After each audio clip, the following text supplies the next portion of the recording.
ഉപവാസ പ്രാർത്ഥനയുടെ 3-ാം ദിനം വൈകിയ സമയം നമുക്ക് ഒരുമിച്ച് ദൈവമായ കർത്താവിനെ സ്തുതിപ്പാൻ മഹത്വപ്പെടുത്തുവാൻ സർവശക്തനായ ദൈവം നൽകുന്ന കൃപകൾക്കായി നന്ദിയോടെ ദൈവത്തെ സ്തുതിക്കുന്നു, സ്തോത്രം ചെയ്യുന്നു. എല്ലാവരെയും യേശു ക്രിസ്തുവിന്റെ നാമത്തിൽ സ്നേഹ വന്ദനങ്ങളെ അറിയിക്കുന്നു. കഴിഞ്ഞ രാത്രി നമ്മൾ ചിന്തിച്ചതാകുന്ന ചിന്തയുടെ തുടർചിന്ത നമ്മൾ വീണ്ടും ചിന്തിക്കുന്നു. ഇന്ന് രാത്രി നമ്മൾ അവസാനം ചിന്തിച്ച് നിർത്തിയ ഭാഗം ഓർമ്മയുണ്ടോ? ഈ ലേഖനത്തിൻ്റെ പ്രത്യേകതകൾ 7-ാമത്തെ ഭാഗം നമ്മൾ ചിന്തിച്ചു. ഒരു ഉത്തമ കുടുംബ ജീവിതം, അതിൻ്റെ വ്യവസ്ഥിതികൾ എന്തൊക്കെയെന്നാണ് നമ്മൾ ചിന്തിച്ച് നിർത്തിയത്. 8-ാമത്തെ ഭാഗത്തിലേക്ക് പ്രവേശിക്കുന്നു. പരിശുദ്ധ തൃത്വം വളരെ മനോഹരമായി രേഖപ്പെടുത്തിയിരിക്കുന്ന ഒരു പുസ്തകം കൂടിയാണ് എഫേസ്യ ലേഖനം. പ്രത്യേകിച്ച് അതിൻ്റെ 1-ാമത്തെ അധ്യായം 3-ാമത്തെ വാക്യം മുതൽ 6-ാമത്തെ വാക്യം വരെ പിതാവായ ദൈവം ചെയ്യുന്ന പ്രവൃത്തികളാണ് രേഖപ്പെടുത്തിയിരിക്കുന്നത്. പിതാവായ ദൈവം ചെയ്യുന്ന പ്രവൃത്തികളാണ് 1-3 മുതൽ 6 വരെ രേഖപ്പെടുത്തിയിരിക്കുന്നത്. അതാണ് നമ്മൾ ഇന്നലെ ചിന്തിച്ച ഭാഗത്തിൽ തന്നെ പല കാര്യങ്ങളുണ്ടായിരുന്നു. സ്വർഗത്തിലെ സകല ആത്മീക അനുഗ്രഹത്താലും നമ്മളെ ക്രിസ്തുവിൽ അനുഗ്രഹിച്ചിരിക്കുന്ന നമ്മുടെ കർത്താവായ യേശു ക്രിസ്തുവിൻ്റെ ദൈവവും പിതാവുമായവൻ വാഴ്ത്തപ്പെട്ടവൻ. അപ്പോൾ പിതാവ് ചെയ്യുന്നതാകുന്ന പ്രവൃത്തികൾ പിന്നെ പറയുന്നുണ്ട്. അവൻ ലോകസ്ഥാപനത്തിന് മുമ്പേ അവനിൽ നമ്മെ എന്ത് ചെയ്ത് അവനിൽ തിരഞ്ഞെടുത്തു. 6-ാമത്തെ വാക്യത്തിൽ ദത്തെടുത്തു, അതിൽ തന്നെ മുൻ നിയമിച്ചു. ഈ കാര്യങ്ങളൊക്കെ കാണാൻ കഴിയുന്നുണ്ട്. രണ്ടാമതായിട്ട് 7-ാം വാക്യം മുതൽ 13-ാമത്തെ വാക്യം വരെ പുത്രനായ ദൈവം ചെയ്ത പ്രവൃത്തിയെക്കുറിച്ചാണ് രേഖപ്പെടുത്തിയിരിക്കുന്നത്. 7-ാമത്തെ വാക്യം ഒന്ന് വായിച്ചേ.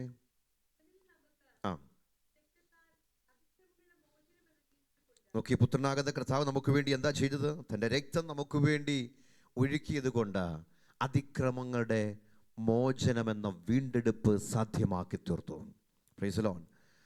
വേഗത്തിൽ മുൻപോട്ട് പോകാം. അതിൻ്റെ 14-ാമത്തെ വാക്യത്തിൽ പരിശുദ്ധാത്മാവ് നമ്മെ എന്ത് ചെയ്ത് മുദ്രയിട്ടിരിക്കുന്നു. പരിശുദ്ധാത്മാവ് ചെയ്യുന്ന പ്രവൃത്തി നമ്മെ എന്ത് ചെയ്ത് മുദ്രയിട്ടിരിക്കുന്നു. ഇങ്ങനെ തൃത്വം വളരെ മനോഹരമായിട്ട് ഈ ഭാഗത്ത് അല്ലെങ്കിൽ ഈ പുസ്തകത്തിൽ വെളിപ്പെടുത്തിയിരിക്കുന്നു, നമുക്ക് കാണുവാൻ തക്കവണ്ണം കഴിയുന്നുണ്ട്. 9-ാമത്തെ ഭാഗത്തിലേക്ക് പോകുമ്പോൾ അതിൻ്റെ 6-ാം അധ്യായം 10-ാം വാക്യം മുതൽ 18-ാമത്തെ വാക്യം വരെ ആത്മീയ പോരാട്ടത്തെക്കുറിച്ചുള്ള ഒരു വിശകലനം, എന്ന് പറഞ്ഞാൽ സ്പിരിച്വൽ വാർഫെയർ, അതിനെക്കുറിച്ചാണ് രേഖപ്പെടുത്തിയിരിക്കുന്നത്. 6-ാം അധ്യായം 10 മുതൽ 18 വരെയുള്ളതാകുന്ന വേദഭാഗങ്ങൾ. അതിൻ്റെ 12-ാമത്തെ വാക്യം ഒന്ന് വായിച്ചേ. നമുക്ക് പോരാട്ടമുള്ളത് ജഡരക്തങ്ങളോട് അല്ല, വാഴ്ചകളോടും. എന്നാൽ പലപ്പോഴും പല സന്ദർഭങ്ങളും നമ്മൾ കാണുന്നത് എന്തായിരുന്നു? ഈ പോരാട്ടം നമുക്ക് ആരോടെ ഉള്ളൂ? ജഡരക്തങ്ങളോട് മാത്രമേ ഉള്ളൂ. Price the Lord. എന്നാൽ ദൈവം നമ്മെക്കുറിച്ച് ആഗ്രഹിക്കുന്നത് എന്താണ്? ജഡരക്തങ്ങളോടല്ല നമ്മുടെ പോരാട്ടം, പിന്നെയോ വാഴ്ചകളോട് നമ്മൾ പോരാടണം, അധികാരങ്ങളോട്, ഈ അന്ധകാരത്തിൻ്റെ ലോകാധിപതികളോടും, സ്വർലോകങ്ങളിലെ ദുഷ്ടാത്മസേനയോടും അത്രയും നമുക്ക് പോരാട്ടമുള്ളതാണ്. അപ്പോൾ ഒരു വിശ്വാസി എപ്പോഴും ഒരു പോർക്കളത്തിലാണ് ആയിരിക്കുന്നത്. അതിൻ്റെ വിശകലനം വീണ്ടും വരുന്നുണ്ട്, ഞാൻ അത് വിശദീകരിക്കുന്നില്ല. 10-ാമത് ഉള്ളതാകുന്ന ഒരു പ്രത്യേകത എന്ന് പറഞ്ഞാൽ ദൈവസഭയെ 6 വിശേഷമായ ഉപമാനങ്ങൾ കൂടെ വെളിപ്പെടുത്തിയിരിക്കുന്നു. ദൈവസഭയെ 6 വിശേഷമായ ഉപമാനങ്ങൾ കൂടെ രേഖപ്പെടുത്തിയിരിക്കുന്നു.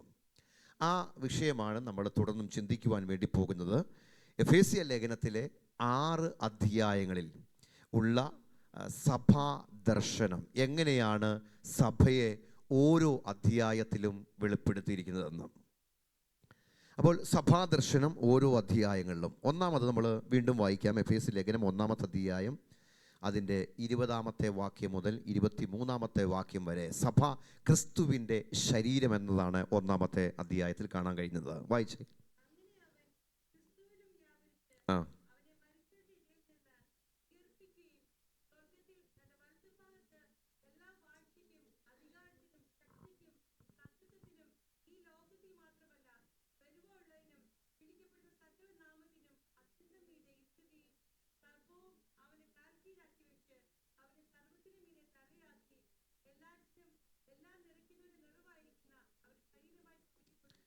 അവൻ്റെ ശരീരമായ സഭയ്ക്ക് കൊടുക്കുകയും ചെയ്തിരിക്കുന്നു. അപ്പോൾ ഒന്നാമത്തെ അധ്യായത്തിലെ സഭാ ദർശനം എന്ന് പറയുന്നത് സഭ ക്രിസ്തുവിൻ്റെ ശരീരമാണ്. അപ്പോൾ തലയാരാണ്? ക്രിസ്തു തലയാണ്. അപ്പോൾ തലയോട് ശരീരം എങ്ങനെ ബന്ധപ്പെട്ടിരിക്കുന്നുവോ, ഏകീഭവിച്ചിരിക്കുന്നുവോ, ചേർന്നിരിക്കുന്നുവോ, അതുപോലെ തന്നെ ദൈവസഭ ക്രിസ്തുവിനോട് ചേർന്ന് ഏകീഭവിച്ച് ബന്ധപ്പെട്ടിരിക്കണം എപ്പോഴും. സ്തോത്രം. ഈ ബന്ധം വിട്ടുകഴിഞ്ഞാൽ പിന്നെ ശരീരത്തിന് വല്ല ജീവനുമുണ്ടോ? ഒരു ജീവനുമില്ല. Price the Lord. ഈ ബന്ധമുള്ളത് കൊണ്ടാണ് എന്തുണ്ട്? ശരീരത്തിന് തലയുമായിട്ട് ബന്ധമുള്ളത് കൊണ്ടാണ് എന്തുള്ളത്? ജീവനുള്ളത് അല്ലേ? അപ്പോൾ ഒരു ജീവൻ എടുക്കണമെന്ന് നമുക്കറിയാം. ഒത്തിരി വാർത്താ മാധ്യമങ്ങൾ കൂടെ നമ്മളൊക്കെ കേൾക്കുന്നതാണ്. ഇപ്പോൾ കഴിഞ്ഞ ദിവസം ഞാൻ അത് ഓർപ്പിച്ചായിരുന്നു. ഒരു കൊച്ചു പയ്യൻ അവനവൻ്റെ അപ്പനെ കഴുത്തറത്തം കൊല്ലുകയാണ്. അപ്പോൾ എങ്ങനെയാ ജീവൻ എടുത്തത്? എങ്ങനെയാ? ശരീരത്തിന് തലയുമായിട്ടുള്ള ബന്ധമേ കട്ട് ചെയ്ത് കളയുമ്പോൾ എന്ത് നഷ്ടപ്പെടുന്നു? ജീവൻ നഷ്ടപ്പെടുന്നു. ഇതുപോലെ തന്നെയാ ക്രിസ്തുവുമായിട്ടുള്ള സഭയുടെ ബന്ധം. അത് നഷ്ടപ്പെട്ട് കഴിഞ്ഞാൽ പിന്നെ സഭയ്ക്കൊരു ജീവനും ഇല്ല. ഈ ബന്ധത്തിലാണ് നമുക്കൊരു ജീവൻ ഉണ്ടാകുന്നത്. Price the Lord. ഒരു ആത്മീക ജീവൻ നമ്മിൽ എപ്പോഴും വ്യാപരിക്കപ്പെട്ടുകൊണ്ടിരിക്കണം. സ്തോത്രം. ഈ ആത്മീക ജീവൻ ഉണ്ടെങ്കിൽ മാത്രമേ ഓരോ ദിവസവും നമുക്ക് ക്രിസ്തു എന്ന തലയോളം വളരുവാൻ തക്കവണ്ണം കഴിയത്തുള്ളൂ. അപ്പം നമ്മളെന്നും വളരുന്നവരാകണം, വളർച്ച പ്രാപിക്കണമെന്ന് കർത്താവ് നമ്മെക്കുറിച്ച് ആഗ്രഹിക്കുന്നു. Price the Lord.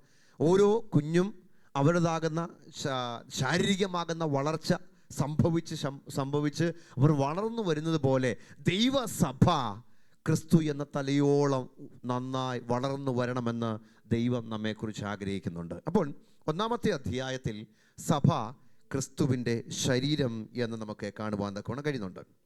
രണ്ടാമത്തെ അധ്യായത്തിലേക്ക് പോകുമ്പോൾ സഭ ദൈവത്തിൻ്റെ നിവാസമാണ്, വാസസ്ഥലമാണ്. Praise the Lord. അതിൻ്റെ രണ്ടാമത്തെ അധ്യായം 20 മുതൽ 20, 21, 22 വാക്യങ്ങൾ. ആ ആ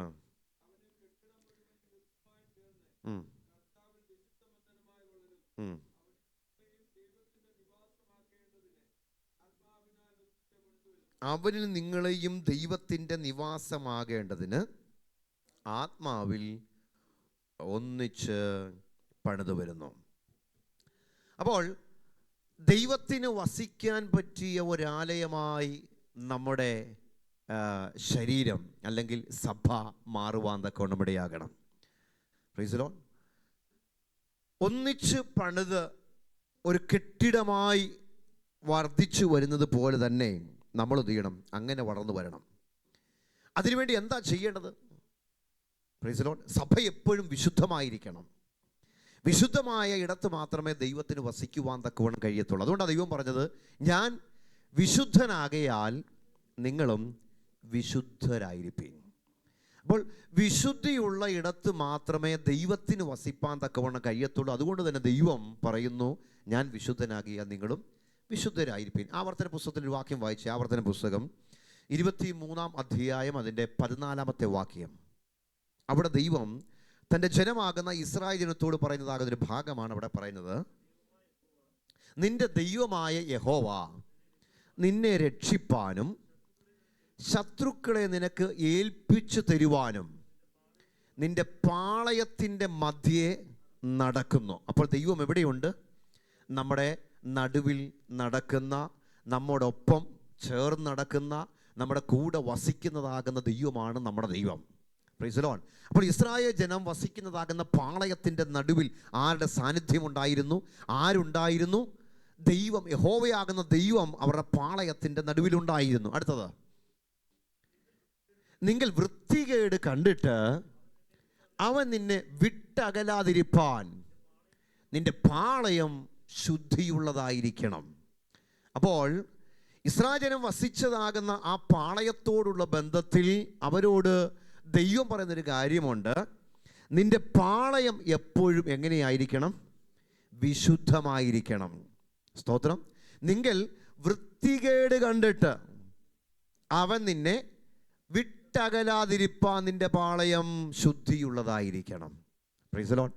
അങ്ങനെയെങ്കിൽ നാം മനസ്സിലാക്കണം, വൃത്തികേട് കണ്ടാൽ വൃത്തിയില്ലാത്ത അനുഭവത്തിൽ ദൈവത്തിന് വസിക്കുവാൻ തക്കവണ്ണം കഴിയത്തില്ല. Praise the Lord. മനുഷ്യൻ്റെതാകുന്ന ഹൃദയം ദൈവം വസിക്കുന്നതാകുന്ന ആലയമാണ്, അല്ലയോ? കൊരിന്ത്യർ ലേഖനത്തിൽ വളരെ വ്യക്തമാക്കി പറയുന്നുണ്ട്. 1 കൊരിന്ത്യർ ലേഖനം വായിച്ചേ,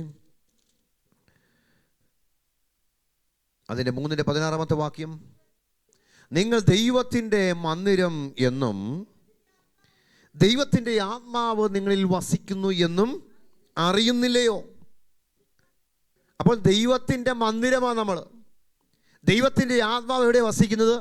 നമ്മിലാ വസിക്കുന്നത്. സ്തോത്രം. അടുത്തത്, ദൈവത്തിൻ്റെ മന്ദിരം നശിപ്പിക്കുന്നവനെ ദൈവം നശിപ്പിക്കും. ദൈവത്തിൻ്റെ മന്ദിരം വിശുദ്ധമല്ലോ, നിങ്ങളും അങ്ങനെ തന്നെ. Price the Lord. അപ്പോൾ വിശുദ്ധിയുള്ള അനുഭവത്തിൽ മാത്രമേ ദൈവത്തിന് വസിക്കുവാൻ തക്കവണ്ണം കഴിയത്തുള്ളൂ എന്ന് നമുക്ക് വ്യക്തമായിട്ട് കാണുവാൻ തക്കവണ്ണം കഴിയുന്നുണ്ട്. അതിൻ്റെ 1 കൊരിന്ത്യർ ലേഖനം അതിൻ്റെ 6:17 വാക്യങ്ങൾ വായിച്ചു.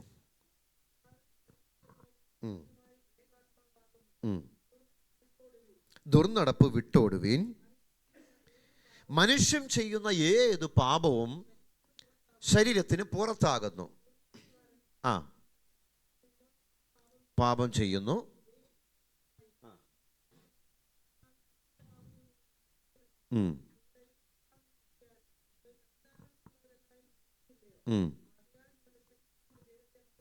Price the Lord. അപ്പോൾ പരിശുദ്ധാത്മാവ് വസിക്കുന്ന മന്ദിരമാണ് എവിടെ? നമ്മുടെ ശരീരം. അപ്പോൾ ദൈവത്തിന്, ആത്മാവിന് വസിക്കാൻ പറ്റിയ മന്ദിരം. ഈ മന്ദിരത്തെ നമ്മൾ വിശുദ്ധിയിൽ സൂക്ഷിപ്പാൻ തക്കവണ്ണം ഇടയാകണം. തന്നെയുള്ള പറഞ്ഞൊരു കാര്യമുണ്ട്, നിങ്ങളെ വിലയ്ക്ക് വാങ്ങിയിരിക്കയാൽ നിങ്ങൾ താന്താങ്ങൾക്കുള്ളവരല്ല. Price the Lord. അപ്പം ഞാൻ എൻ്റെ ശരീരം എനിക്ക് ഇഷ്ടതുപോലെ ഞാൻ എന്തും ചെയ്യുമെന്ന് പറഞ്ഞാൽ അത് ദൈവമായിട്ടുള്ള ബന്ധത്തിൽ നമുക്ക് ഒരുമിച്ച് പോകുവാൻ കഴിയുന്നൊരവസ്ഥയേ അല്ല. Price the Lord. പിന്നെയോ അതിന് മുൻ വാക്യത്തിൽ പറയുന്നല്ലോ, നമ്മളെ പാപത്തിൻ്റെതാകുന്ന അനുഭവത്തിൽ നിന്ന്, അല്ലേ, ദുർനടപ്പിൻ്റെതാകുന്ന വഴികളിൽ നിന്ന് നമ്മെ അവൻ വിലയ്ക്ക് വാങ്ങി നമ്മെ അവിടുന്ന് പൊക്കിയെടുത്തു. Praise the Lord. ഇങ്ങനെയുള്ളതാകുന്ന അനുഭവം നമ്മുടെ മുൻകാല അനുഭവത്തെക്കുറിച്ച് നമ്മൾ ചിന്തിച്ചായിരുന്നു. എഫെസ്യ ലേഖനം 2:1 വാക്യത്തിൽ വായിച്ചിരുന്നല്ലോ. Praise the Lord. അതിക്രമങ്ങളാലും പാപങ്ങളാലും മരിച്ചവരായിരുന്നു നമ്മൾ. അപ്പോൾ നമ്മുടെ മുൻകാല അനുഭവത്തിൽ നിന്ന് അവൻ നമ്മെ വിലയ്ക്ക് വാങ്ങിയത് കൊണ്ട് നമ്മൾ താന്താങ്ങൾക്കുള്ളവരല്ല എന്ന് നമ്മൾ അറിയണം. ഓക്കെ. അപ്പോൾ ദൈവത്തിൻ്റെ നിവാസമായ, ദൈവത്തിന് വസിക്കാൻ പറ്റിയതാകുന്ന ആലയം എപ്പോഴും വിശുദ്ധമായിരിക്കണമെന്ന് ദൈവം ആഗ്രഹിക്കുന്നു. എഫെസ്യ ലേഖനം 2 അധ്യായത്തിൽ ദൈവത്തിൻ്റെ സഭ, അത് ദൈവത്തിൻ്റെ നിവാസം എന്ന് നമുക്ക് കാണുവാൻ തക്കവണ്ണം കഴിയുന്നുണ്ട്. 3 അധ്യായത്തിലേക്ക് വരാം. അതിൻ്റെ 3 വാക്യം മുതൽ 6 വാക്യം വരെ. എഫെസ്യർ 3:3 മുതൽ 6 വരെ.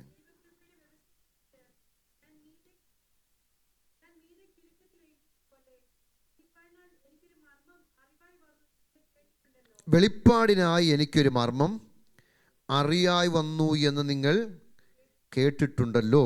വായിച്ചോ.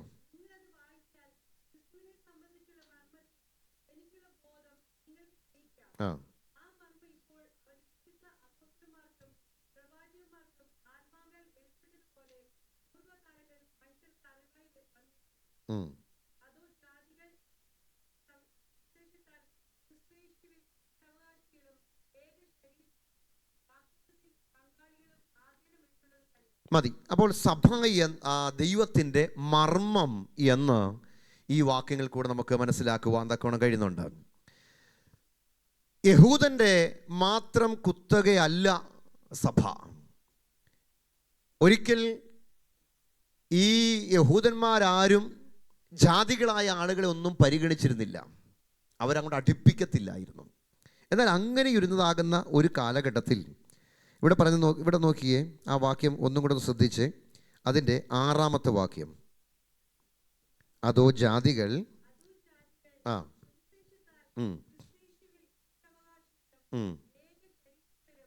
നോക്കിയേ, ജാതികൾ മാനസാന്തരപ്പെടുക. എവിടെ നിന്ന്?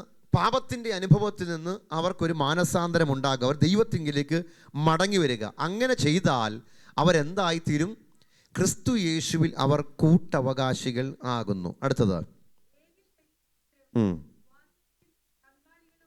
ഏക ശരീരസ്ഥർ. എങ്ങനെയാണ് ഏക ശരീരസ്ഥരാകുന്നത്? ഒരുവൻ കർത്താവിനെ അറിഞ്ഞാൽ, അല്ലെങ്കിൽ രക്ഷിക്കപ്പെട്ട് കഴിഞ്ഞാൽ, മാനസാന്തരപ്പെട്ട് കഴിഞ്ഞാൽ അടുത്ത സ്റ്റെപ്പ് എന്താ? സ്നാനപ്പെടുക. അങ്ങനെ സ്നാനത്താൽ അവൻ എന്തായി തീരുകയാണ്? കർത്താവിനോടുകൂടെ ഏക ശരീരസ്ഥനായി മാറുകയാണ്. വീണ്ടും ഏക ശരീരസ്ഥരും വാഗ്ദത്തത്തിന് പങ്കാളിയാകുക എന്ന് പറഞ്ഞാൽ എന്താണ്? പരിശുദ്ധാത്മാവിനെ അവൻ പ്രാപിക്കുക എന്നതാണ്. Price the Lord. അപ്പോൾ 3 വിധമാകുന്ന അനുഭവങ്ങൾ നമുക്ക് അവിടെ കാണുവാൻ തക്കവണ്ണം കഴിയുന്നുണ്ട്. യേശുവിൽ കൂട്ടവകാശികളാകുവാൻ തക്കവണ്ണം അവൻ മാനസാന്തരപ്പെടണം. അതുപോലെ ഏക ശരീരസ്ഥനാകി തീരണമെങ്കിൽ അവൻ എന്ത് ചെയ്യണം? സ്നാനപ്പെടണം. അതുപോലെ വാഗ്ദത്തത്തിന് പങ്കാളി ആകണമെങ്കിൽ അവൻ എന്ത് ചെയ്യണം? പരിശുദ്ധാത്മാ സ്നാനം പ്രാപിക്കണം. പരിശുദ്ധാത്മാവിനെ പ്രാപിക്കണം. അതിനുവേണ്ടി എന്ത് ചെയ്യണം? ആ വ്യക്തി കാത്തിരിപ്പാൻ തക്കവണ്ണം ഇടയാകണം. Price the Lord. എങ്കിൽ മാത്രമേ ഈ പറഞ്ഞ അനുഭവത്തിലേക്ക് ഒരു വ്യക്തിക്ക് എത്തപ്പെടുവാൻ തക്കവണ്ണം കഴിയത്തുള്ളൂ. അപ്പോൾ സഭ ദൈവത്തിൻ്റെ ഒരു മർമ്മമായി നമുക്ക് 3-ാമത്തെ അധ്യായത്തിൽ കാണാൻ തക്കവണ്ണം കഴിയുന്നുണ്ട്. അതാണ് പൗലോസ് പറയുന്നത്, എനിക്ക് ഒരു മർമ്മം അറിയായി വന്നു എന്ന് നിങ്ങൾ കേട്ടിട്ടുണ്ടല്ലോ. 4-ാമത്തെ അധ്യായത്തിലേക്ക് വരാം. 4-ാമത്തെ അധ്യായത്തിൽ ക്രിസ്തുവിൽ പുതു മനുഷ്യനാണ് സഭ. ക്രിസ്തുവിൽ പുതു മനുഷ്യൻ. 4-ന്റെ 22-ാമത്തെ വാക്യം വായിക്കാം.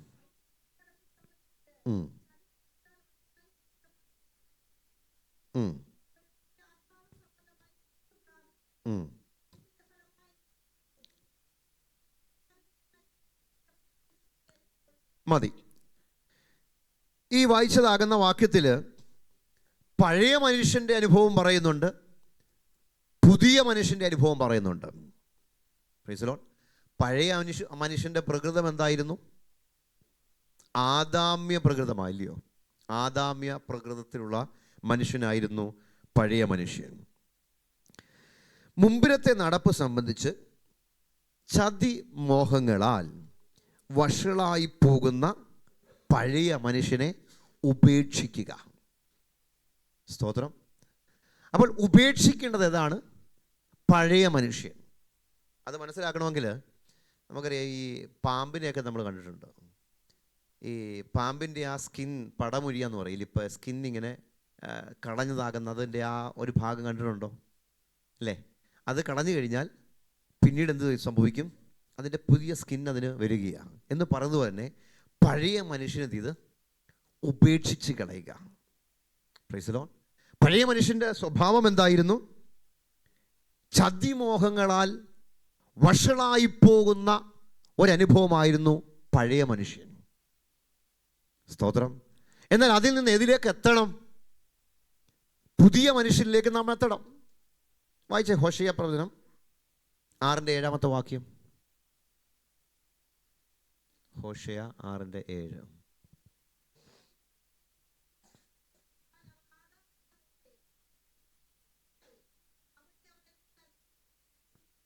മതി. അപ്പോൾ ഒന്നാമത്തെ മനുഷ്യൻ അല്ലെങ്കിൽ പഴയ മനുഷ്യൻ്റെ അനുഭവം എന്ന് പറഞ്ഞാൽ ആദാമ്യ പ്രകൃതമായിരുന്നു. അവരെന്താ ചെയ്തത്? അവർ ദൈവം കൊടുത്തതാകുന്ന നിയമത്തെ ലംഘിച്ചു. ആദാമ്യ പാപം അവിടെയാണ് ആരംഭിക്കുന്നത്. ദൈവം കൊടുത്തതാകുന്ന കൽപ്പന അവർ അനുസരിച്ചില്ല. ദൈവത്തെ അവർ അവിശ്വസിച്ചു. ഇവിടെ പറയുന്നു നിയമത്തെ എന്ത് ചെയ്തു? ലംഘിച്ചു. പിന്നെയോ വിശ്വാസപാതകം ചെയ്തിരിക്കുന്നു. അപ്പം ദൈവത്തോടുള്ള ബന്ധത്തിൽ അവർ ആരായി? വിശ്വാസപാതകം, വിശ്വാസത്തെ ഇല്ലാതാക്കി കളഞ്ഞു, നഷ്ടപ്പെടുത്തി കളഞ്ഞതാകുന്ന അനുഭവം. ആരോടുള്ള ബന്ധത്തിൽ? ദൈവത്തോടുള്ള ബന്ധത്തിൽ. Price the Lord. അതാണ് പഴയ മനുഷ്യരിതാകുന്ന പ്രത്യേകത എന്ന് കാണാൻ കഴിയുന്നുണ്ട്. കൊലോസ്യർ ലേഖനം 3:9-10 വായിച്ചേ. കൊലോസ്യർ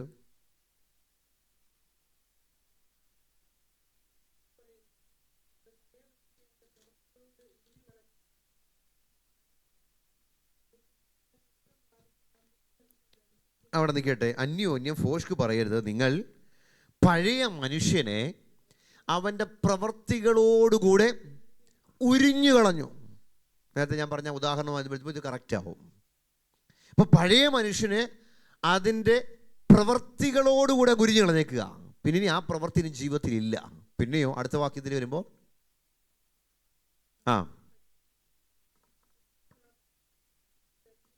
പ്രൈസ് ദി ലോർഡ്. അപ്പോൾ ആ രണ്ട് പദങ്ങളുടെ ഒരു അടിയിൽ ഒന്ന് അണ്ടർലൈൻ ചെയ്ത് തരും. എന്താണ്? ഉരിഞ്ഞു കളഞ്ഞു. പഴയ മനുഷ്യനെ പ്രവൃത്തികളോടുകൂടെ ഉരിഞ്ഞു കളഞ്ഞു. അടുത്തതോ, പുതുക്കം പ്രാപിക്കുന്ന പുതിയ മനുഷ്യനെ ധരിച്ചിരിക്കുന്നുവല്ലോ.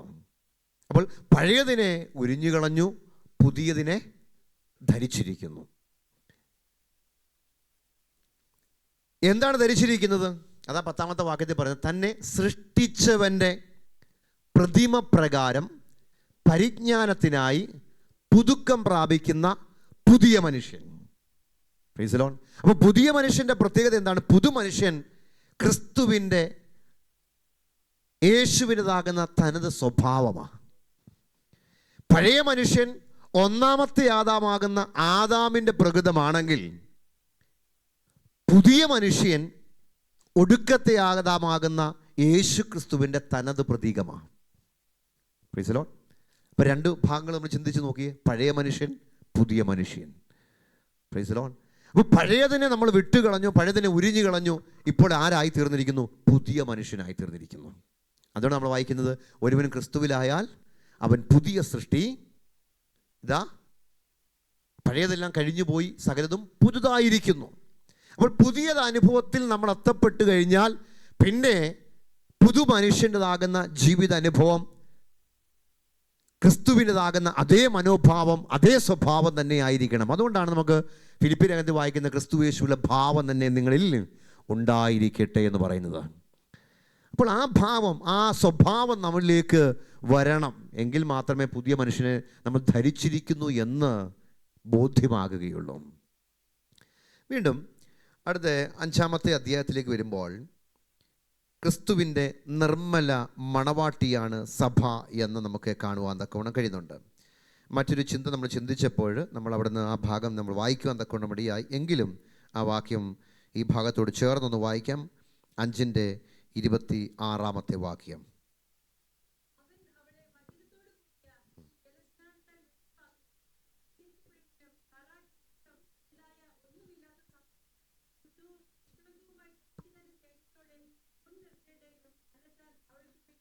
മതി. 5ാമത്തെ അധ്യായത്തിൽ ക്രിസ്തുവിൻ്റെ നിർമ്മല മണവാട്ടിയാണ് സഭ. സഭയുടേതാകുന്ന പ്രത്യേകത നോക്കിയേ. കറ, ചുളുക്കം മുതലായ ഒന്നുമില്ലാതെ അവൾ സഭ എങ്ങനെയായിരിക്കണം? Praise the Lord. ശുദ്ധയുള്ളതാകണം. Praise the Lord. വിശുദ്ധിയുള്ളതാകണം. Praise the Lord. നിഷ്കളങ്കമാകണം. എന്നിട്ട് എങ്ങനെയാണ്? തനിക്ക് തന്നെ തേജസ്സോടെ മുൻനിർത്തേണ്ടതിനും തന്നെത്താൻ അവൾക്ക് വേണ്ടി ഏൽപ്പിച്ചു കൊടുത്ത ഒരു കർത്താവ്. Price the Lord. അപ്പോൾ അതുകൊണ്ട് തന്നെ ആ ഒരു ബോധ്യം നമുക്ക് എപ്പോഴും ഉണ്ടാകണം. നമുക്ക് വേണ്ടി തന്നെത്താൻ ഏൽപ്പിച്ചു കൊടുത്ത നാഥന് വേണ്ടി കാത്തിരിക്കുന്ന ദൈവസഭ എപ്പോഴും എങ്ങനെയായിരിക്കണം? കറയും ചുളുക്കവുമൊന്നും ഇല്ലാതെ ശുദ്ധയായി, വിശുദ്ധയായി, ശുഭ്രമായ ഒരു കന്യക എന്ന അനുഭവത്തിൽ നാം ആയിരിക്കാൻ തക്കവണ്ണം ദൈവം നമ്മെക്കുറിച്ച് ആഗ്രഹിക്കുകയാണ്. സ്തോത്രം. ഒരു ഒരുക്കത്തോടെ നമ്മളായിരിക്കണം. ഒരു വിവാഹത്തിന് വേണ്ടി ഒരു വധു എങ്ങനെ ഒരുങ്ങി വരുന്നുവോ അതുപോലെ, സ്തോത്രം, തൻ്റെ ഭർത്താവിന് വേണ്ടി ഒരുക്കപ്പെട്ടിരിക്കുന്ന ഒരു വധുവിനെ പോലെ തന്നെ ആയിരിക്കണം ദൈവസഭ എന്ന് നമ്മൾ ഓർക്കുവാൻ തക്കവണ്ണം ഇടയാകട്ടെ. 6-ാമത്തെ അധ്യായത്തിലേക്ക് വരുമ്പോൾ അവിടെ പോർക്കള മേടുകളിൽ നിലകൊള്ളുന്ന യോദ്ധാവായിട്ട് സഭയെ കാണുവാൻ തക്കവണ്ണം കഴിയുന്നുണ്ട്. സഭ എവിടെയാണ്? ഒരു പോർക്കള മേടിലാണ് നിൽക്കുന്നത്. അതാണ് 6-ാമത്തെ അധ്യായം 10 വേദഭാഗങ്ങളിൽ കാണുവാൻ കഴിയുന്നത്. അതിൻ്റെ 10-ാമത്തെ വാക്യം മുതൽ വായിച്ചേ.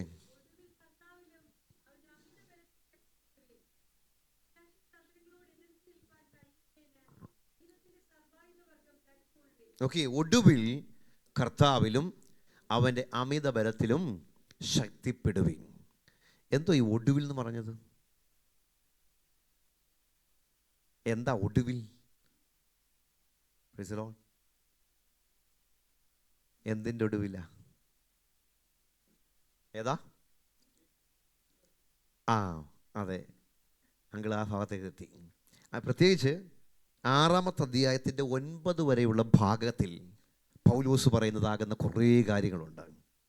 ഇന്നലെ നമ്മൾ അവസാനം ചിന്തിച്ചു നിർത്തിയ ഭാഗം അതൊക്കെ തന്നെയായിരുന്നു. എന്തായിരുന്നു? 5-ാമത്തെ അധ്യായത്തിൽ ഭാര്യമാരുടെ കടപ്പാടുകൾ, ഭർത്താക്കന്മാരുടെ കടപ്പാടുകൾ, മക്കളുടെ കടപ്പാടുകൾ, ദാസിദാസന്മാരുടെ കടപ്പാടുകൾ, ഇല്ലയോ? പിന്നെ അമ്മയപ്പന്മാരുടെ കടപ്പാടുകൾ, ഇങ്ങനെയുള്ളതാകുന്ന എല്ലാ കടപ്പാടുകളും ഇതെല്ലാം പൂർത്തീകരിച്ചിട്ട് ഇതിൻ്റെയൊക്കെ അവസാനത്തിലേക്ക് എത്തിയിട്ട് പറയുക, ഒടുവിൽ കർത്താവിലും അവൻ്റെ അമിത ബലത്തിലും ശക്തിപ്പെടുവിൻ. Praise the Lord. പിശാചിൻ്റെ തന്ത്രങ്ങളോട് എതിർത്ത് നിൽപ്പാൻ കഴിയേണ്ടതിന് ദൈവത്തിൻ്റെ സർവ ആയുധവർഗം ധരിച്ചുകൊള്ളുവിൻ. അപ്പോൾ ആയുധവർഗം എന്തെന്നൊക്കെ പിന്നീട് നമ്മൾ ചിന്തിക്കുന്നുണ്ട്. അപ്പോട്ട് വരുമ്പോൾ 14-ാമത്തെ വാക്യം മുതൽ നമുക്ക് ആയുധവർഗത്തെക്കുറിച്ച് കാണാൻ കഴിയുന്നുണ്ട്. Price the Lord. അതൊക്കെ നമ്മൾ പിന്നീട് ചിന്തിക്കേണ്ട വരെ, അതുകൊണ്ട് വിശദമാക്കാൻ ഞാൻ ഇപ്പോൾ താല്പര്യപ്പെടുന്നില്ല. അപ്പോൾ ആയുധവർഗം ധരിക്കണം. എന്തിനു വേണ്ടിയാ? പിശാചിനോട് എതിർത്ത് നിൽക്കുവാൻ തക്കവണ്ണം. അപ്പോൾ ദൈവസഭ എവിടെ നിൽക്കുന്നത്? ഒരു പോർക്കളത്തിലാണ് നിൽക്കുന്നത്. അപ്പോൾ പോർക്കളത്തിൽ നിൽക്കുന്ന ഒരു യോദ്ധാവ് എപ്പോഴും എങ്ങനെയായിരിക്കണം? യുദ്ധം ചെയ്ത് എപ്പോഴും മുൻപോട്ട് ഗമിക്കണം. Praise the Lord. പോർക്കളത്തിൽ വെച്ച് പരാജയ ഭീതി കൊണ്ട് പിന്മാറിപ്പോകുവാനല്ല സഭയെ ദൈവമാക്കി വെച്ചിരിക്കുന്നത്. പിന്നെയോ ജയിച്ച ഒരു നാഥൻ കൂടെ ഉള്ളതാകുന്ന ഒരു ഓർമ്മപ്പെടുത്തൽ കൂടിയാണ് നമുക്ക് തരുന്നത്. Price the Lord. അപ്പോൾ പരാജയത്തിൻ്റെ ഭീതി ഒരിക്കലും ദൈവസഭയ്ക്ക് ഉണ്ടാകാൻ പാടില്ല. കാരണം മരണത്തെ ജയിച്ച്, പിശാചിനെ ജയിച്ച്, സകലത്തെയും ജയിച്ചതാകുന്നൊരു കർത്താവ്. ഈ ലേഖനത്തിൻ്റെ ആദ്യത്തെ ഭാഗത്ത് തന്നെ അത് ദൈവസഭയെ ഓർപ്പിച്ചുണർത്തുവാൻ തക്ക ഇടയായിട്ടുണ്ട്. 1-ാമത്തെ അധ്യായത്തിൻ്റെ അതിൻ്റെ 21, 22 വാക്കുകൾ നമ്മൾ വായിക്കുവാൻ തക്ക ഇടയായി തീർന്നു. എല്ലാ വാഴ്ചയ്ക്കും ഈ ലോകത്തിൽ മാത്രമല്ല, വാഴ്ചയ്ക്കും അധികാരത്തിനും ശക്തിക്കും കർത്തൃത്വത്തിനും ഈ ലോകത്തിൽ മാത്രമല്ല വരുവാനുള്ളതിലും വിളിക്കപ്പെടുന്ന സകല നാമത്തിനും അത്യന്തം മീതെ ഇരുത്തുകയും. ആരെ? ജയിച്ച കർത്താവിനെ പറ്റി പറയുക. പിന്നെയോ സർവവും അവൻ്റെ കാൽ കീഴാക്കി വെച്ചു, അവരെ സർവത്തിനും മീതെ തലയാക്കി. Price the Lord. അപ്പോൾ എല്ലാത്തിനും മീതെ അവനെ തലയാക്കി വെച്ചു, സകലവും അവൻ്റെ കാൽ കീഴാക്കി വെച്ചേക്കുക. അങ്ങനെയുള്ള ഒരു കർത്താവിൻ്റെ ആ മണവാട്ടി സഭയോട് പറയുക, നിങ്ങളൊരു പോർക്കളമേട്ടിലാണ് നിൽക്കുന്നത്. നിങ്ങൾ പരാജയഭീതി കൊണ്ട് പിന്മാറുവാൻ തക്കവണ്ണം ഇടയാകരുത്. ജയിച്ചവൻ കൂടെയുള്ളപ്പോൾ ജയിക്കാനുള്ള കൃപ അവൻ നൽകി തരുവാൻ തക്കവണ്ണം ഇടയായിത്തീരും. Price the Lord. അതുകൊണ്ട് നമ്മൾ പാടുന്നത്, പോർക്കളത്തിൽ നാം പൊരുതുക ധീരരായി യേശുവിൻ നാമമതേന്തി. പോർക്കളത്തിൽ നാം പൊരുതുക ധീരരായി യേശുവിൻ നാമമതേന്തി. ഹല്ലേലൂയ. പോയിടാം സുവിശേഷമോദിടാം നാടെങ്ങും അനന്ത സന്തോഷമോടുവിൽ. പോയിടാം സുവിശേഷമോദിടാം നാടെങ്ങും അനന്ത സന്തോഷമോടുവിൽ. ആയിരങ്ങൾ പതിനായിരങ്ങൾ ഇതാ പാപത്തിനാഴത്തിൽ വീണു. ആയിരങ്ങൾ പതിനായിരങ്ങൾ ഇതാ പാപത്തിനാഴത്തിൽ വീണു. കയറുവാൻ കര കാണാതുഴലുന്ന നേരം നേടിടാം ശ്രീക കൂടിയാൽ കയറുവാൻ കര കാണാതുഴലുന്ന നേരം നേടിടാം സ്നേഹ കൂടിയാൽ പോർക്കളത്തിൽ നാം പൊരുതുകധീരരായി യേശുവിൻ നാമമതേന്തി പോർക്കളത്തിൽ നാം പൊരുതുകധീരരായി യേശുവിൻ നാമമതേന്തി പോയിടാം സുവിശേഷമോദിടാം നാടെങ്ങും അനന്ത സന്തോഷമുടുവിൽ പോയിടാം സുവിശേഷ ഓദിടാം നാടെങ്ങും അനന്ത സന്തോഷമുടുവിൽ കഷ്ടങ്ങൾ വന്നാലും ക്ലേശം സഹിക്കിലും ഓടും നിൻ പാത തേടി കഷ്ടങ്ങൾ വന്നാലും ക്ലേശം സഹിക്കിലും ഓടും നിൻ പാത തേടി കുരിശിലെ സ്നേഹം ഓർത്തിടും നേരം വേണ്ടെനിക്ക് ലോക സൗഖ്യം കുരിശിലെ സ്നേഹം ഓർത്തിടും നേരം വേണ്ടെനിക്ക് ലോക സൗഖ്യം പോർക്കളത്തിൽ നാം പൊരുതുകധീരരായി യേശുവിൻ നാമമതേന്തി പോർക്കളത്തിൽ നാം പൊരുതുകധീരരായി യേശുവിൻ നാമമതേന്തി പോയിടാം സുവിശേഷമോദിടാം നാടെങ്ങും അനന്ത സന്തോഷമുടുവിൽ പോയിടാം സുവിശേഷമോദിടാം നാടെങ്ങും അനന്ത സന്തോഷമുടുവിൽ. ഹല്ലേലൂയ. അപ്പോൾ ദൈവസഭ എവിടെയാണ്? ദൈവസഭ പോർക്കള മേട്ടിലാണ് നിൽക്കുന്നത്. സ്തോത്രം. അതുകൊണ്ട് എന്ത് ചെയ്യണം? നമ്മൾ ശക്തമായിട്ട് പോർക്കളത്തിൽ പൊരുതി മുന്നേറുവാൻ തക്കവണ്ണം ദൈവസഭയെക്കുറിച്ച് ദൈവം ആഗ്രഹിക്കുന്നു. അങ്ങനെ ഈ 6 അധ്യായങ്ങളിലും സഭാ ദർശനം നമുക്ക് സഭയെക്കുറിച്ചുള്ളതാകുന്ന കാഴ്ചപ്പാടുകൾ കാണുവാൻ തക്കവണ്ണം കഴിയുന്നുണ്ട്. അടുത്തൊരു ഭാഗം കൂടെ ചിന്തിച്ച് നമുക്ക് ഇന്നത് പൂർത്തീകരിച്ച് നാളെ 1-ാമത്തെ അധ്യായം 1-ാമത്തെ വാക്യത്തിലേക്ക് പ്രവേശിക്കാം. ഈ 6 അധ്യായങ്ങളിലും പറയപ്പെടുന്ന ക്രിസ്തു ദർശനമാണ്. യേശു ക്രിസ്തുവിനെ എങ്ങനെയാണ് നമുക്ക് 6 അധ്യായങ്ങൾ ദർശിക്കുവാൻ തക്കവണ്ണം കഴിയുന്നത്? കഴിഞ്ഞ ദിവസം ഞാൻ ഓർപ്പിച്ചുവല്ലോ, യേശുവിൻ്റെ മനുഷ്യത്വത്തിൻ്റെ തിളക്കവും ദൈവത്വത്തിൻ്റെ മഹത്വമാണ് നമുക്ക് ഈ ലേഖനത്തിൽ കൂടെ കാണാൻ കഴിയുന്നത്. മനുഷ്യത്വത്തിന് തിളക്കം എന്തിനു വേണ്ടിയാ? നമ്മൾ അറിയുന്നത് യേശുവിനെ അതുപോലെ അനുകരിക്കുവാനും യേശുവിനെ പോലെ ആകുവാൻ വേണ്ടിയാണ് നമ്മൾ യേശുവിൻ്റെ മനുഷ്യത്വത്തിൻ്റെ തിളക്കം നമ്മൾ അറിയുന്നത്. യേശുവിൻ്റെ ദൈവത്വത്തിൻ്റെതാകുന്ന മഹത്വമോ അതെന്തിനു വേണ്ടിയാ? അവനെ ആരാധിപ്പാൻ, ആശ്രയിപ്പാൻ, ദൈവത്തെ ഭയപ്പെടുവാൻ തക്കവണ്ണം. 1-ാമത്തെ അധ്യായത്തിൽ തന്നെ വായിച്ചതാകുന്ന അതേ വാക്യത്തിൽ തന്നെ ഉണ്ട്. 22-ാമത്തെ വാക്യം മാത്രം വായിച്ചേ.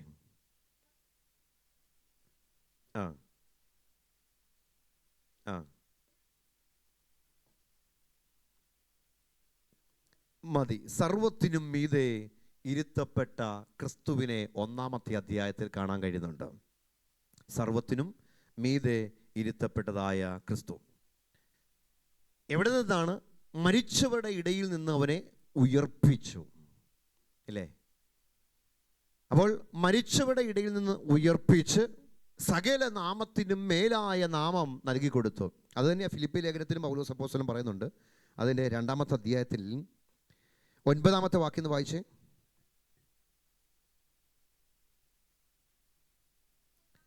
സകല നാമത്തിനും മേലായ നാമം നൽകി. അപ്പം സർവത്തിനും മീതെ ഉയർത്തപ്പെട്ടതാകുന്ന കർത്താവിനെ ഈ ലേഖനങ്ങൾ നമുക്ക് കാണുവാൻ തക്കണം കഴിയുന്നു. 1-ാമത്തെ അധ്യായത്തിൽ സർവത്തിനും മീതെ ഉയർത്തപ്പെട്ട ക്രിസ്തു. Price the Lord. അപ്പോൾ മരിച്ചവരുടെ ഇടയിൽ നിന്ന് ഉയർപ്പിച്ചു. ആ ഉയർപ്പിച്ച അനുഭവത്തെക്കുറിച്ച് നമ്മളൊന്ന് ചിന്തിച്ചേ. മരിച്ച് അടക്കപ്പെട്ടതാകുന്ന കർത്താവ്, പ്രൈസ് ദി ലോർഡ്, കർത്താവിനെ അടക്കുന്നതിന് മുൻപായിട്ട് എന്താ ചെയ്തെന്നറിയാമോ? അവരെന്ത് ചെയ്തു? സുഗന്ധവർഗ്ഗങ്ങൾ, അല്ലേ? അവിടെ സാധാരണ യഹൂദ മത അനുസാര രീതി അനുസരിച്ച് എന്ത് ചെയ്യും? ഈ അഖിലും മൂറും ഒക്കെ കൊണ്ടുവന്ന് മുഴുവനും എന്ത് ചെയ്ത് സുഗന്ധദ്രവ്യങ്ങളൊക്കെ പൂശി ഇങ്ങനെ റൂമാൽ കൊണ്ടങ്ങ് ചുറ്റി വരിഞ്ഞാണ് എന്ത് ചെയ്ത് കർത്താവിനെ അല്ലെങ്കിൽ ഏതൊരു ഡെഡ് ബോഡിയും അവർ അടക്കുന്നത്. അങ്ങനെ ചെയ്തെന്നാകുന്ന ഒരു ഇതിൽ ഞാൻ കേട്ടത്, ഒരു ചരിത്രകാരൻ പറഞ്ഞ കാര്യം എന്ന് പറഞ്ഞാൽ, അങ്ങനെ ഈ സുഗന്ധദ്രവ്യങ്ങളൊക്കെ ചേർത്ത് പൊതിഞ്ഞ് ഒരു 1.5 മണിക്കൂർ വെച്ച് കഴിഞ്ഞാൽ നമ്മൾ ഈ കോൺക്രീറ്റ് ഒക്കെ ചെയ്ത് കഴിയുമ്പോഴത്തേക്ക് എങ്ങനെ സെറ്റാകുന്നുവോ അതുപോലെ ഇതങ്ങ് എന്ത് ചെയ്യും? സെറ്റായി തീരും. പിന്നെ അതങ്ങനെ പൊട്ടിച്ച് പുറത്തെടുക്കുക വലിയ പ്രയാസമാണ്. Price the Lord. ആ അകില് ഏകദേശം 100 റാത്തൽ എന്നാണ് എഴുതിയിരിക്കുന്നത്. 100 റാത്തൽ ഉള്ളതാകുന്ന വെയിറ്റാണ് പറഞ്ഞിരിക്കുന്നത്. ഏകദേശം നമ്മുടെ കണക്കനുസരിച്ച് 49-50 കിലോ വരുന്ന അകിലും മൂറുമൊക്കെ ചേർത്തിട്ടാണ് ഇത് പുതിയുവാന്നൊക്കെ ഉടമടയായത്. അപ്പോൾ അത്രത്തോളം അനുഭവത്തിൽ ചേർത്ത് പൊതിഞ്ഞ് അടക്കിയതാകുന്ന ആ അനുഭവം. Price the Lord. സാധാരണ ഒരു വ്യക്തിക്ക് അതിനെ പൊളിച്ചെടുത്ത് പുറത്തു കൊണ്ടുവരാൻ കൊണ്ട് സാധ്യമാകത്തില്ല.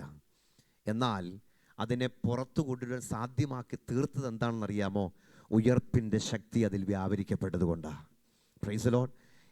കർത്താവിനെ അടക്കിയതാകുന്ന ആ കല്ലറ റോമൻ ഗവൺമെൻറ്റിൻ്റെ ഇമ്പീരിയൽ മുദ്ര കൊണ്ട് അത് അപ്രകാരം ഒരിക്കലും പുറത്തു വരുവാൻ കഴിയാത്ത നിലവാരത്തിൽ കർത്താവിനെ അങ്ങനെ അടക്കിയത് അനുഭവത്തിൽ ഇവർക്ക് നേരത്തെ അറിയാമായിരുന്നു, നേരത്തെ അവർ ചിന്തിച്ചിരുന്നു.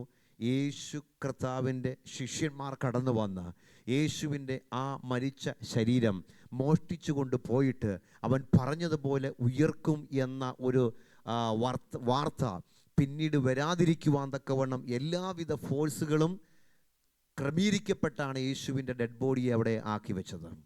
സ്തോത്രം.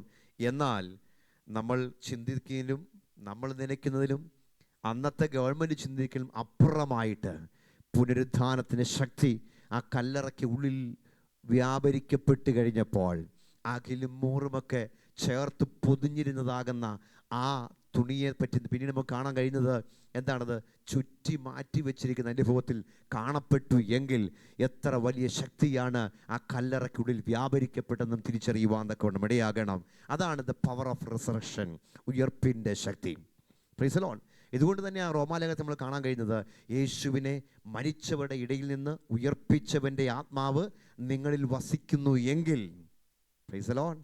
അപ്പോൾ ആ വ്യാപരിക്കപ്പെട്ടതാകുന്ന ശക്തിയാണ് നമ്മിൽ വ്യാപരിക്കുന്നതെങ്കിൽ ക്രിസ്തുയേശുവിനെ മരിച്ചവരുടെ ഇടയിൽ നിന്ന് ഉയർപ്പിച്ചവൻ്റെ ആത്മാവ് നിങ്ങളുടെ മർത്യ ശരീരങ്ങളെയും നിങ്ങൾ എന്ത് ചെയ്യും? ഉയർപ്പിക്കുവാൻ തക്കവണ്ണം ഇടയാകും. സ്തോത്രം. അപ്പോൾ അതേ വ്യാപരിക്കപ്പെട്ടതാകുന്ന അതേ ശക്തി നമ്മിൽ വ്യാപരിക്കുന്നെങ്കിൽ നമ്മെയും അത് ഉയർപ്പിക്കുന്ന ശരീരം അനുഭവമായി മാറുവാൻ തക്കവണ്ണം ഇടയാകും. Price the Lord. അപ്പോൾ ഒന്നാമത്തെ അധ്യായത്തിൽ സർവ്വത്തിനും മീതെ ഉയർത്തപ്പെട്ടതാകുന്ന ക്രിസ്തുവിനെ കുറിച്ച് കാണാൻ കഴിയുന്നുണ്ട്. രണ്ടാമത്തെ അധ്യായത്തിൻ്റെ 20 വാക്യം വായിക്കാമല്ലോ.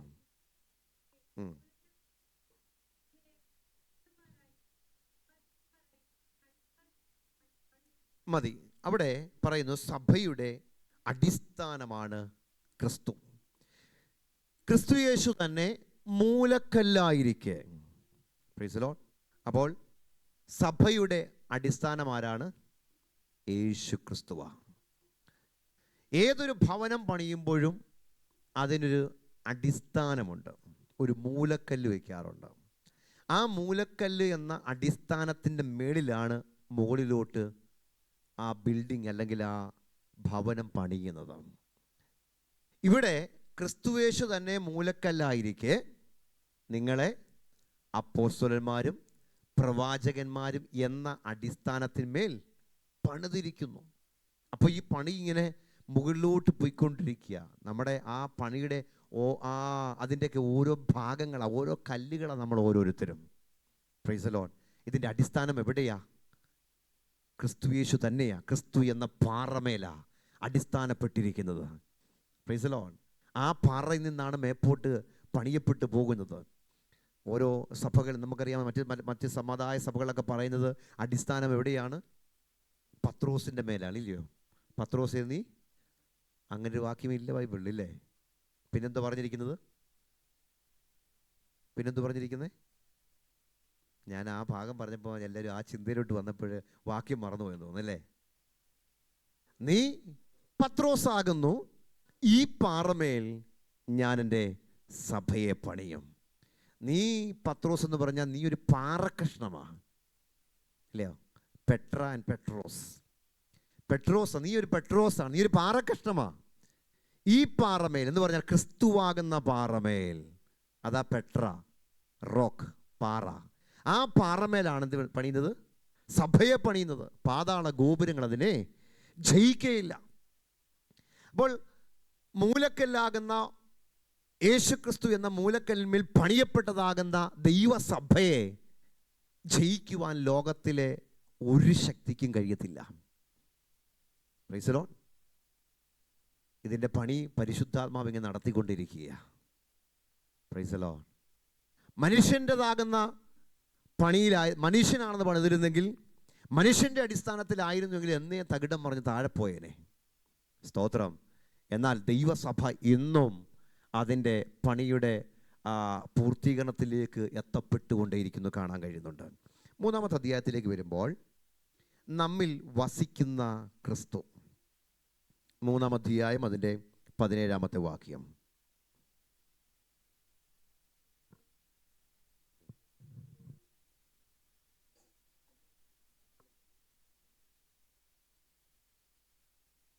മതി. ക്രിസ്തു വിശ്വാസത്താൽ നിങ്ങളുടെ ഹൃദയങ്ങളിൽ വസിക്കണം, അല്ലേ? വസിക്കേണ്ടതിനും വരം നൽകണമെന്നും നിങ്ങൾ സ്നേഹത്തിൽ വേരൂന്നി. മതി. ക്രിസ്തു വിശ്വാസത്താൽ നിങ്ങളുടെ ഹൃദയങ്ങളിൽ വസിക്കണം. അപ്പോൾ നമ്മിൽ വസിക്കുന്നതാകുന്ന ക്രിസ്തു. നിങ്ങളുടെ ഹൃദയങ്ങളിൽ വസിക്കുക എന്ന് പറഞ്ഞാൽ എന്താ നമ്മൾ അർത്ഥമാക്കുന്നത്? ഇവിടെ പറയുന്ന ഹൃദയം എന്ന് പറയുന്നത് എന്തിനെ പറ്റിയാണ്? ഇങ്ങനെ ബ്ലഡ് സപ്ലൈ ചെയ്യാൻ വേണ്ടി ഇങ്ങനെ ഓരോ നിമിഷം തോറും അടിച്ചുകൊണ്ടിരിക്കുന്ന ആ ഒരു ഹൃദയത്തെ പറ്റിയാണോ പറയുന്നത്? ഇല്ലയോ? പമ്പ് ചെയ്യുന്ന ആ ഹൃദയത്തെ പറ്റിയാണോ? Price the Lord. ആ ഹൃദയത്തെ പറ്റി അല്ല പറയുന്നത്. പിന്നെയോ നമ്മുടെ ഇന്നർ മാൻ, അകത്തെ മനുഷ്യനെ പറ്റിയാണ് പറയുന്നത്. Price the Lord. അകത്തെ മനുഷ്യൻ. അതുകൊണ്ട് എപ്പോഴും പറയുന്നത് അകത്തെ മനുഷ്യൻ ശക്തിയോടെ ബലപ്പെടണം. നോക്കി, അപ്പോൾ ഹൃദയമെന്ന് പറയുന്നത് അകത്തെ മനുഷ്യനെ പറ്റിയാണ്. 2 തിമോത്തിയോസ് ലേഖനം 1:14 വായിച്ചേ. 2 തിമോത്തിയോസ് 1:14.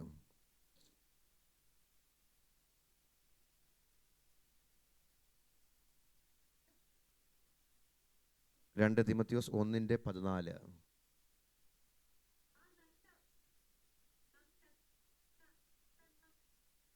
മതി. പരിശുദ്ധ, നമ്മിൽ അധിവസിക്കുന്ന പരിശുദ്ധാത്മാവ്. Price the Lord. ഇനിയും അതിനോട് ചേർന്ന് തന്നെ കൊലോസ്യർ 3:15.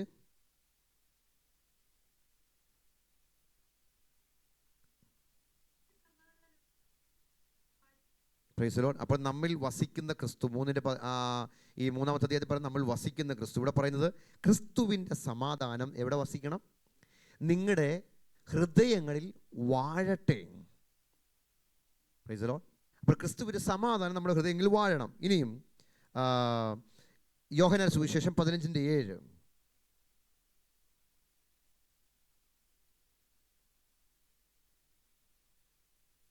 നോക്കിയേ, നിങ്ങൾ എന്നിലും എൻ്റെ വചനം നിങ്ങളിലും വസിച്ചാൽ. അപ്പം ദൈവ വചനം എവിടെ വസിക്കണം? നമ്മിൽ വസിക്കണം, നമ്മുടെ ഹൃദയത്തിൽ വസിക്കണം. എന്ന് പറഞ്ഞാൽ നമ്മുടെ അകത്തെ മനുഷ്യൻ, ഇന്നർമാനിൽ വസിക്കുവാൻ തക്കവണ്ണം ഇടയാകണം. അപ്പോൾ 3-ാമത്തെ അധ്യായത്തിൽ പറയുന്നു നമ്മിൽ വാസം ചെയ്യുന്ന, നമ്മിൽ വസിക്കുന്ന ക്രിസ്തുവിനെ കുറിച്ച് കാണുവാൻ തക്കവണ്ണം കഴിയുന്നുണ്ട്. ഇനി അതിൻ്റെ 4-ാമത്തെ അധ്യായത്തിലേക്ക് വരുമ്പോൾ 4:8-9 വാക്യങ്ങൾ.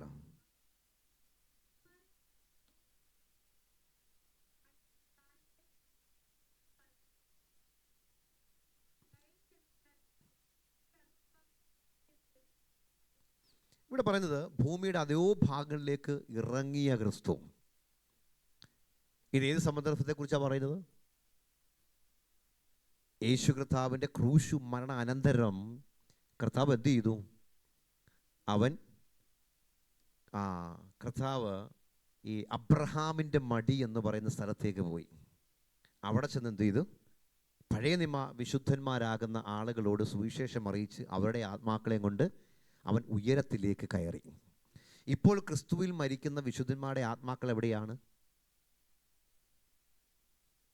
നേരത്തെ അബ്രഹാമിൻ്റെ മടിയായിരുന്നു. ഇപ്പം ക്രിസ്തുവിൽ മരിക്കുന്ന വിശുദ്ധന്മാരുടെ ആത്മാക്കൾ എവിടെയായിരിക്കുന്നത്? കൊലോസി ലേഖനം 3-ാം അധ്യായം 3-ാമത്തെ വാക്യം വായിച്ചു.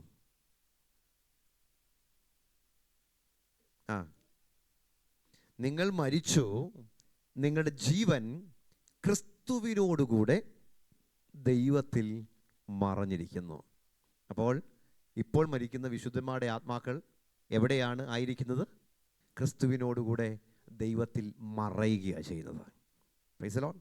അപ്പോൾ 4-ാമത്തെ അധ്യായത്തിൽ ഭൂമിയുടെ അധോഭാഗങ്ങളിലേക്ക് ഇറങ്ങിയ ക്രിസ്തുവിനെ കാണാൻ കഴിയുന്നുണ്ട്. ഇനിയും 5-ാമത്തെ അധ്യായത്തിലേക്ക് വരുമ്പോൾ 5-ന്റെ 2-ാമത്തെ വാക്യം വായിച്ചേ.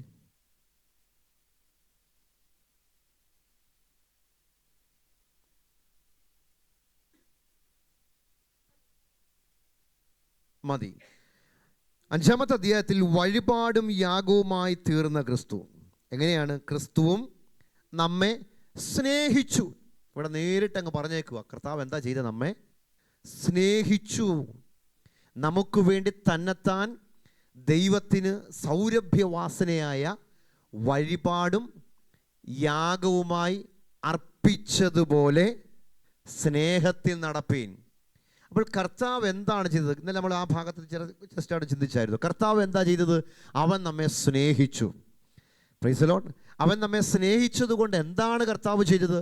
നമുക്ക് വേണ്ടി അവൻ ആരായി തീർന്നു? എന്തായി തീർന്നു? ദൈവത്തിന് സൗരഭ്യവാസനയായ വഴിപാടും യാഗവുമായി അർപ്പിച്ചു. എങ്ങനെ? വേറെന്തിനെങ്കിലും അർപ്പിക്കുകയല്ലായിരുന്നു, തന്നെത്താൻ യാഗമായിട്ട് അർപ്പിപ്പാൻ തക്കവണ്ണം ഇടയായി.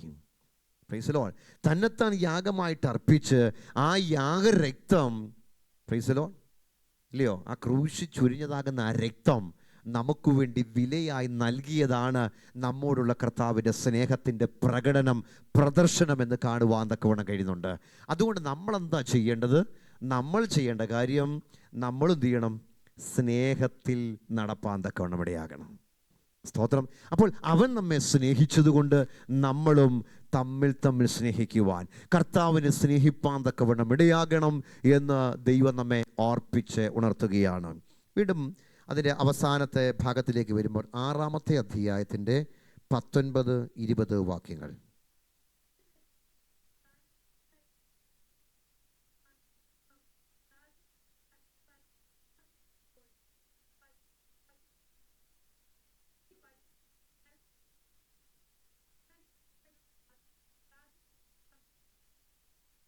ഇവിടെ പറയുന്നത് മർമ്മമായ ക്രിസ്തു. നേരത്തെ നമ്മൾ ചിന്തിച്ചത് മർമ്മമായ സഭയെക്കുറിച്ച് നമ്മൾ ചിന്തിച്ചായിരുന്നു. ഇവിടെ മർമ്മമായ ക്രിസ്തു, ഇല്ലേ? സുവിശേഷത്തിൻ്റെ മർമ്മം. സുവിശേഷം എന്ന് പറഞ്ഞാൽ എന്താണ്? എന്താ സുവിശേഷം? സുവിശേഷം എന്ന് പറഞ്ഞാൽ നല്ല വാർത്ത, ഇല്ലേ? അതൊരു വാക്യം. എന്താണ് സുവിശേഷം എന്ന് പൗലോസിന് പറയുന്നുണ്ട്. എന്താ? ദാവീദിൻ്റെ സന്തതിയായി ജനിച്ച് മരിച്ച് അടക്കപ്പെട്ട് ഉയർത്തെഴുന്നേറ്റ യേശു ക്രിസ്തുവിനെ ഓർത്തുകൊള്ളുവീൻ, അതാകുന്നു എൻ്റെ സുവിശേഷം. അപ്പോൾ സുവിശേഷത്തിൻ്റെ മർമ്മം അതാണ്, പ്രൈസ് ദി ലോർഡ്, ക്രിസ്തു എന്ന് നമുക്ക് കാണുവാൻ തക്കവണ്ണം കഴിയുന്നുണ്ട്. അങ്ങനെ ഈ മർമ്മത്തെ എന്ത് ചെയ്യണം? പ്രാഗൽഭ്യത്തോടെ അറിയിപ്പാൻ, അല്ലേ? എൻ്റെ വായി തുറക്കുമ്പോൾ എനിക്ക് വചനം നൽകപ്പെടേണ്ടതിനും ഞാൻ സംസാരിക്കും വേണം അതിൽ പ്രാഗൽഭ്യത്തോടെ സംസാരിക്കേണ്ടതിനും പ്രാർത്ഥിപ്പീൻ.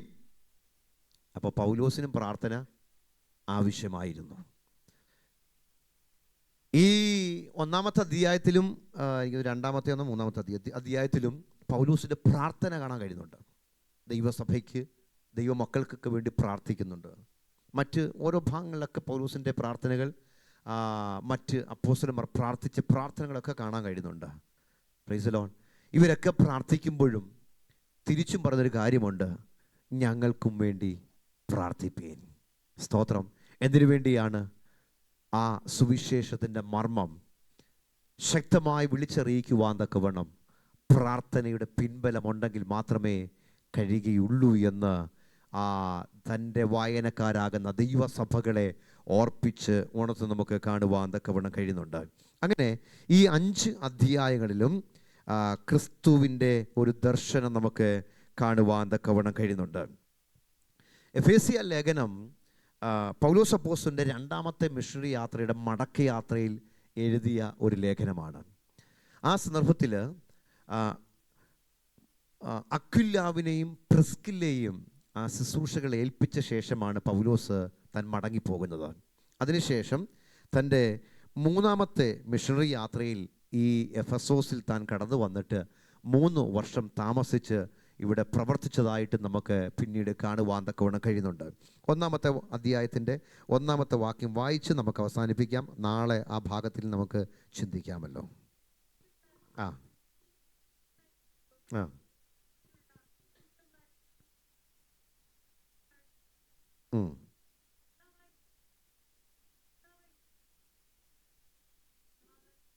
നമ്മുടെ പിതാവായ ദൈവത്തിങ്കിൽ നിന്നും കർത്താവായ യേശു ക്രിസ്തുവിങ്കിൽ നിന്നും നിങ്ങൾക്ക് കൃപയും സമാധാനവും ഉണ്ടാകട്ടെ.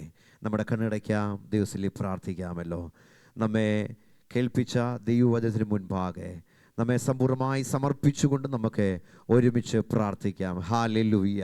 എഫേസ്യ ലേഖനത്തിൽ നിന്നതാകുന്ന ചില ചിന്തകളാണെന്ന് രാത്രി നമുക്ക് ചിന്തിക്കുവാൻ തക്കവണ്ണം ഇവിടെയായി തീർന്നത്. ദൈവസഭയെക്കുറിച്ച് ഓരോ അധ്യായങ്ങളിൽ അപ്പോസ്തലൻ എങ്ങനെ പറഞ്ഞിരിക്കുന്നു, ഓരോ അധ്യായങ്ങളുടേതാകുന്ന ക്രിസ്തു ദർശനം നമുക്ക് കാണുവാൻ തക്കവണ്ണം ഇവിടെയായി തീർന്നുവല്ലോ. ഹല്ലേലൂയ. സഭ ക്രിസ്തുവിൻ്റെ ശരീരം.